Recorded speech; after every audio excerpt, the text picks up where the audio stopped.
In the span of just a few days, I have attracted a substantial amount of attention.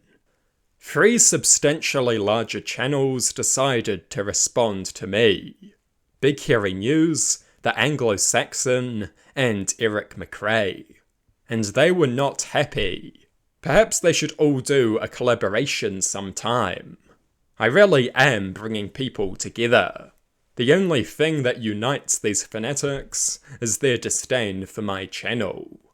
Obviously, I am doing something right. Eric McRae was the only one to respond to me in actual video form. He was also the only one who actually bothered engaging with my argument. So credit to him for that. He responded to one of my videos, as he has numerous times in the past. And like I say, he at least made the effort to hear out my argument and respond to it. That is respectable good faith political discourse. The same could not be said for the others. BHN and the Anglo-Saxon chose their preferred strategy of issuing smug replies in my comment section. Presumably, they feared responding to me in video form might breathe life into my channel. Or perhaps it is that they knew they could not respond to my arguments because neither of them even bothered trying. They totally ignored my argument, they chose instead to whinge and complain about its existence. Well done. It is the definition of low-quality political discourse. I did suspect BHN saw my recent video criticising them. Apparently I am he who shall not be named, because they will acknowledge my videos, but they will never utter my name. It is very funny. They told their audience not to take the bait, and to ignore this kind of thing. Apparently they don't take their own advice, because they then proceeded to leave 2 comments under my video. First, they more or less accused me of being obsessed with them. That is very weird. Their channel is 20 times the size of my channel. They are a major source of commentary. As such, they have significant influence, and should be subject to significant scrutiny. They have more power than most backbench MPs. They regularly criticise Duncan Garner and Sean Plunkett. They are not above criticising other commentators. I thought they supported punching up, apparently not when the target is them. They also accused me of inaccurately saying that they are Green Party supporters. You only have to watch their channel for 5 minutes to see that they are Green Party supporters.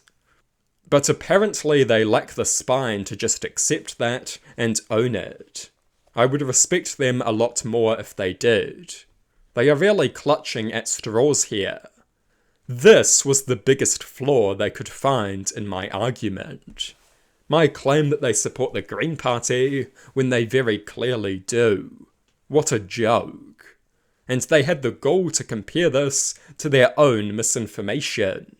When they were claiming the Maori seats are entrenched, which is objectively false and politically significant. It is also something that they should have known was false if they paid attention during their discussion with the Green Party MP just before. I would also point out that I am a far smaller channel that does not receive any payment whatsoever, so I should not be held to the same standard.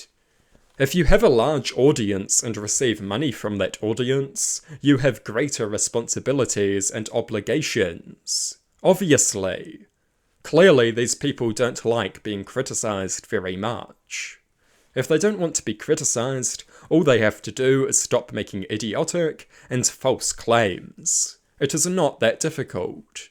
But if they continue to make idiotic and false claims, I will continue to criticise them. They are a significant online influence. They should be subject to scrutiny. The Anglo-Saxon was annoyed that I dared to criticise Whangarei Tim. The Anglo-Saxon employed a similar tactic to BHN, leaving smug comments in the comment section. He made one remark about treaty status being a race, which, to be honest, makes no sense to me. I'm not sure what he is referencing there. He decided to compare view counts and brag about his larger audience. Kind of like an insecure TikTok girl in the body of a grumpy old man. He claims I am attacking other content creators in a desperate bid for views. No. If I wanted lots of views, I would just post racist trash all day, like him and Whangarei Tim do. Obviously, that is the tried and true method. It is also funny that he accuses me of being motivated by a desire for views, and then starts bragging about his superior view counts. It is quite absurd.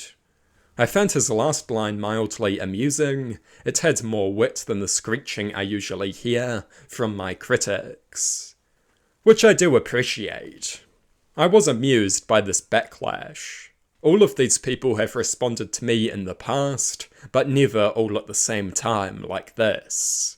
I truly am a unifying force. The deranged extremes of New Zealand politics cannot agree on much, but apparently they can agree that I am terrible. In my view, that is a good sign. In politics, being disliked by certain people is a good thing. In the age of the internet, online commentators have a huge amount of power. The next election will be very close. Online commentary could easily be a critical factor.